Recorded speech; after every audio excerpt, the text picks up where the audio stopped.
I'd like to invite Jovi Radtke to speak.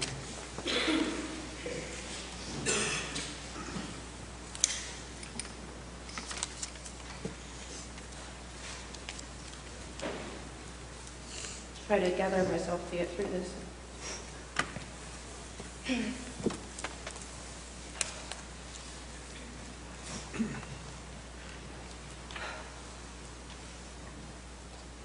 The best lesson I've ever learned is this. Never try to write about something you know nothing about. So this is what I know. We're all born. 1 in 6.6 billion. Given one chance to live one life. And on average, we only have 77.5 years to get it right.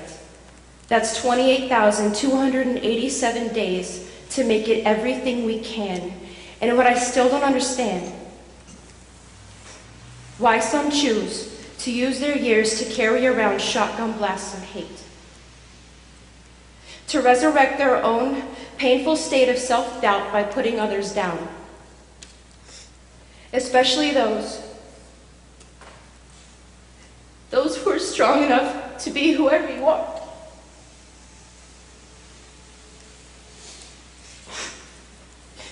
While teaching those of us who were fortunate enough to listen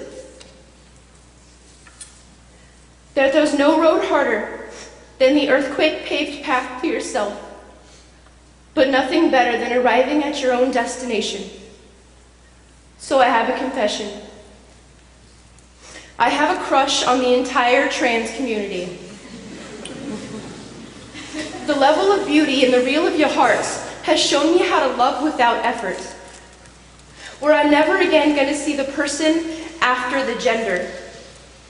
So this is my love letter to the heroes of mine that are brave enough to be born twice. This is my thank you card for all the truth in this world that you've exposed to my blind eyes. Because I don't know what it's like to be born my own worst enemy.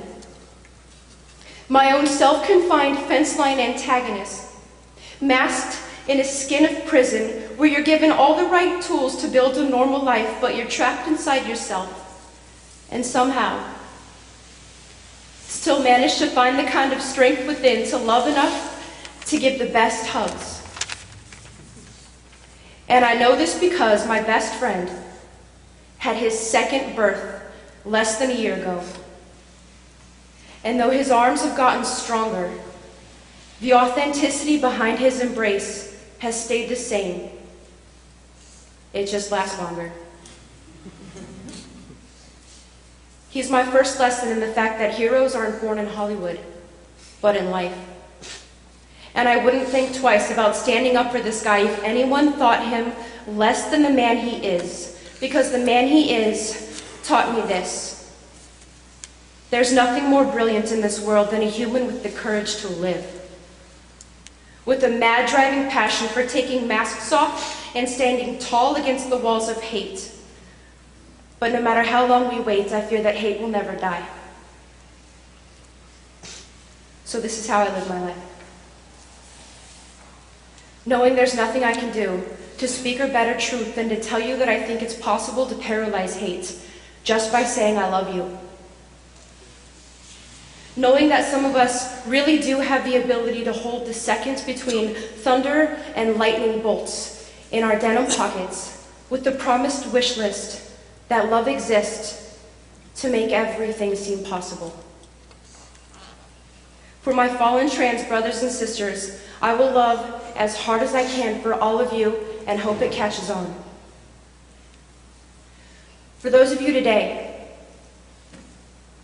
who have touched my heart and changed the person I am, I will continue to unravel the traveled mud off worn chucks and let the deduction of passion for human compassion carry me to a mailbox addressed to the number of syllables in my first name, where I can let my middle remain a riddle to however many consonants live in the consonants of your smile, where lastly, I will gladly let my last reside inside the zip code of trials behind the miles I would run just to see you more than content. And even if we just met, I would use my entire name to pay rent to the country of your chest, just so I can pretend to be fluent in your breath. Because while I might not know what it's like to be born my own worst enemy, I know what it's like to feel pain. And though none of this may take it away, yesterday, I held bio-born heartbeats on my sleeve while trying to picture what kind of words could possibly help alleviate the pain on these sad days. But the best lesson I've ever learned remains.